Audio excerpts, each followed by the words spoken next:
Hi everyone, Diwali is over yesterday and I had a few calls with few of my clients today, and most of them were a bit worried because they felt that they are feeling a little bit bloated or a bit heavy after consuming lot of sweets during Diwali.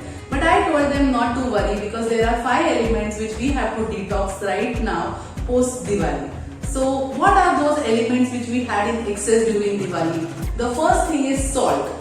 Most of the consumables which we had during Diwali had more salt than which you have in the normal day, and that's the reason you find yourself retaining a lot of water, and that is a detox formula. So consume lesser salts going forward for the next 1 week and see the change within you. The second thing is sugar. Everything which has simple carbohydrates has more sugar into it because it gets into your body as glycogen, and then you have more bloating into your body. You find and feel those heaviness into yourself. So you have to cut down on the simple carb intake as well as the sugar levels which you are consuming every day, which you have taken in excess during the Diwali time. So detox yourself by consuming lesser sugars than what you had earlier, and right now if you can just cut down on all the sugar intakes, sugar in the form of sugar itself, just nullify it for the next 7 days, you will find yourself in the best shape and size and get yourself less bloated in the next few days. The third thing is consumption of all fried stuff which had consumed lot of oil. So detox yourself and get lesser amount of oils into your body for the next few days, and that will help you to get yourself recovery faster.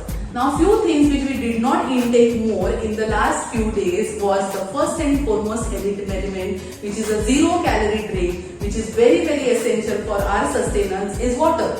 So increase the level of water intake which you can do in the next few days and detoxify your entire body as much as possible with this wonderful drink, which is 0-calorie drink. So have lots of warm water or plain water, water in the form of water only, nothing else added to it, and then see the magic that how you feel fresh and how you can detoxify yourself. And last but not the least is keep moving. So as many steps as possible. The basic minimal element of steps is 10,000 steps per day to stay fit and active, and if you can increase it to 15,000, it is wonderful what you can do to your body and how you can feel in this season. So these are 5 elements which I wanted to share with you. Try your best and do share your feedback if you get the best results.